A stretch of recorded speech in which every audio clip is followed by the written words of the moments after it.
Welcome to Democracy Now!, democracynow.org, the War and Peace Report. I'm Amy Goodman.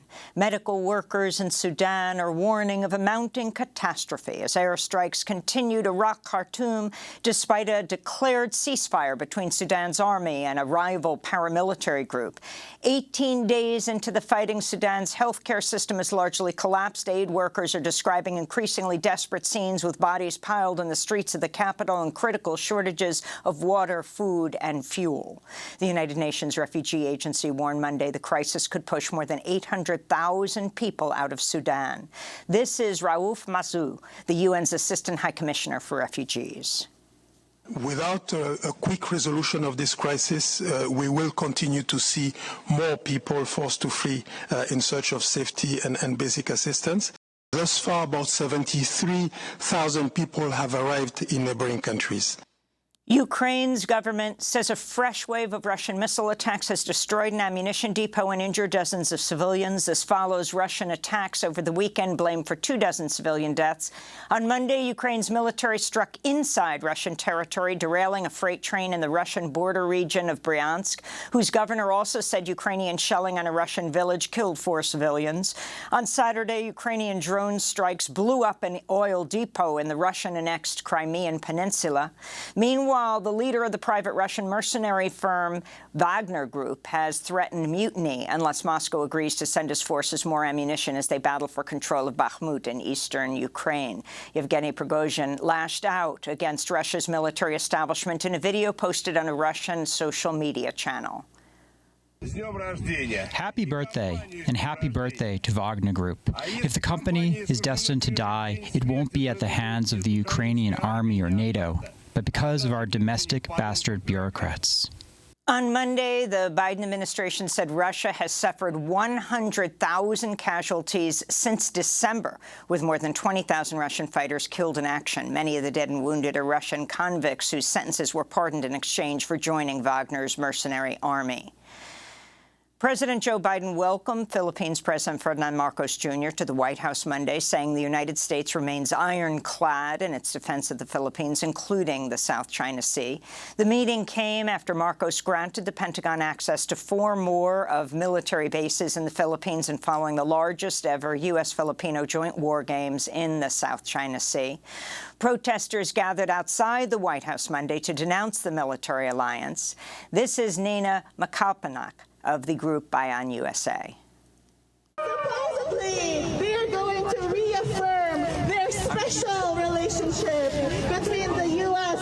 and the Philippines. But we know that that means the relationship between the colonizer and the colonized. Marcos is not welcome here. Stop selling out the Philippines! Treasury Secretary Janet Yellen warned Monday the United States could default on its debts as early as June 1st unless Congress takes action to raise the limit on the national debt. Yellen's warning came less than a week after House Republicans approved a bill to raise the debt limit in exchange for a 13% cut in discretionary spending, with huge cuts to programs including student debt relief, food assistance, Medicaid, and renewable energy. On Monday, Senate Majority Leader Chuck Schumer pressed ahead with a 2-year suspension of the federal debt ceiling that would not contain federal spending limits. The Senate is set to hold a hearing on the debt ceiling this Thursday, and President Biden has called House Speaker Kevin McCarthy and other congressional leaders to a White House meeting May 9th. The Senate Judiciary Committee is holding a hearing on Supreme Court ethics reform today amidst a mounting series of scandals among justices. In recent weeks, it's been revealed that Justice Neil Gorsuch sold a property he co-owned to the head of a major law firm that has since had 22 cases before the Supreme Court. And ProPublica reports Justice Clarence Thomas failed to disclose gifts and payments from Texas billionaire and conservative activist Harlan Crow. In the latest revelations, Business Insider reports the wife of U.S. Supreme Court Chief Justice John Roberts was paid $10.3 million in commissions as a job recruiter placing lawyers at elite law firms. Jane Sullivan Roberts earned hundreds of thousands of dollars from one law firm that argued a case before Chief Justice Roberts. Syria's government says 1 soldier was killed and 7 people wounded earlier today as Israeli warplanes bombed the main airport in the northern city of Aleppo, knocking it out of service. This follows hundreds of Israeli attacks on Syria in recent years, including 2 similar Israeli airstrikes on Aleppo's airport in March. The airport is key to efforts to ship humanitarian relief to northern Syria following the devastating February 6 earthquakes that killed more than 50,000 people, including over 6,000 Syrians. Palestinian prisoner Khader Adnan has died in an Israeli prison following an 87-day hunger strike. Adnan began refusing food in February to protest his arrest under Israel's so-called administrative detention program, the policy of holding Palestinians without charge for up to years at a time. Human rights groups say Israel's holding more than 1,000 Palestinian prisoners under the policy. In Brazil, at least 3 Yanomami indigenous leaders were killed over the weekend after heavily armed illegal miners stormed a village. The attack comes as Brazil's government continues its operation targeting illegal miners in Yanomami territory. The efforts were launched by President Luiz Inácio Lula da Silva as part of his campaign to protect the Amazon and indigenous communities. Lula has legally recognized 6 indigenous territories, a move crucial to protecting indigenous land from illegal miners and loggers. This is Lula speaking Friday. I do not want any indigenous land to remain undemarcated during my term in office. It is a commitment I have made and a commitment to you since the campaign. We cannot allow what happened in the Yanomami lands in the state of Roraima to happen again. This cannot happen again to any of the indigenous people.